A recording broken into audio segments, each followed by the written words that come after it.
Alors dans cette quatrième partie donc, de la conférence sur le masculin sacré, après avoir détaillé toutes les conséquences pour les hommes et pour les femmes de la condamnation de l'énergie masculine, je vais vous parler donc des pouvoirs du masculin sacré, les 7 pouvoirs du masculin sacré. Donc quels sont les pouvoirs que l'on réintègre en soi-même lorsqu'on développe son masculin sacré, et ceci que l'on soit un homme ou une femme. Je sais que je me répète, mais c'est quand même vraiment important que les femmes aussi puissent entendre ce qui est bon dans le masculin sacré en elle-même. Alors quels sont ces 7 pouvoirs du masculin sacré? Le premier pouvoir, c'est ce que j'appelle le pouvoir de propulsion. Donc l'énergie masculine peut être comparée à l'énergie électrique. C'est une énergie qui est émissive, elle émet vers le monde extérieur. C'est donc une énergie d'action qui active le cerveau gauche et qui est donc orientée vers une solution. Il y a un problème, je vais agir grâce à mon cerveau gauche pour trouver une solution. Alors pour faire une petite comparaison avec la respiration, donc, qui est une thématique importante dans le développement personnel, quelle que soit l'école de développement personnel, l'énergie masculine correspond donc à la phase expiratoire de la respiration.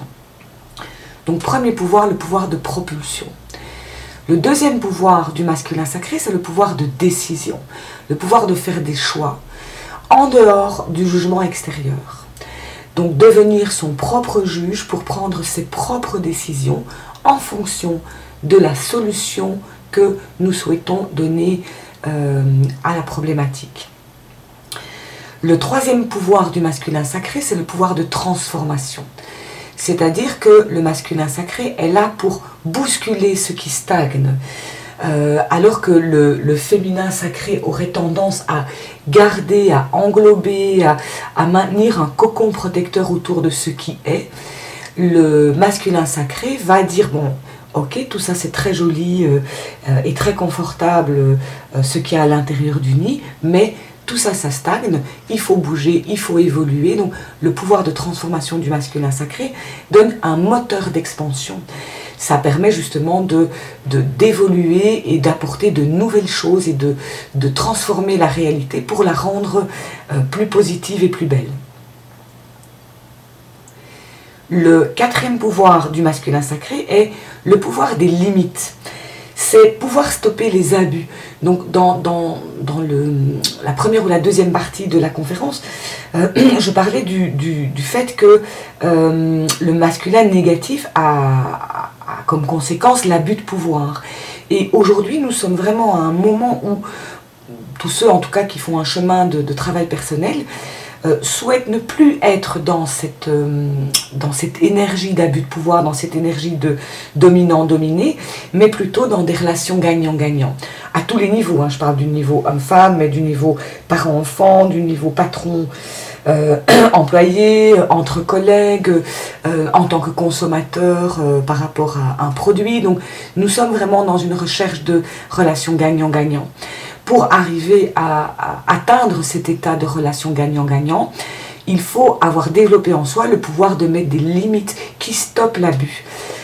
Et ça, c'est le masculin positif qui dit « stop à ceci, je n'en veux plus, je souhaite mettre autre chose à la place ». Donc c'est la sainte et sainte colère, saine et sainte colère dont on parle également au niveau donc, du Nouveau Testament.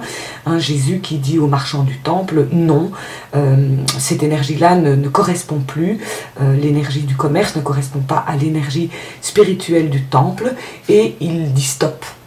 Donc le masculin positif est ce qui nous permet de dire aux abus « stop, je n'en veux plus dans ma vie ». Alors le masculin sacré a également un pouvoir de protection donc, de soi-même et des autres. Donc en pouvant justement mettre les limites, on devient capable de se protéger et de protéger les autres, ceux qui dépendent de nous. Le masculin sacré a également le pouvoir du désir. Et alors, bon, je parle de désir sexuel, mais également du désir qui est en fait l'énergie de la vie, qui qui est le désir, c'est ce qui nous met en mouvement, c'est ce qui nous permet justement d'aller vers ce qui nous convient et de mettre en route l'action, d'être un moteur pour exprimer notre essence. Notre désir est donc à honorer. Désir sexuel est à honorer comme le désir de transformer les choses. Et le dernier pouvoir du masculin sacré, c'est le pouvoir de maîtrise. La maîtrise n'étant pas la même chose que le contrôle. Le contrôle, c'est plutôt le fait du féminin négatif.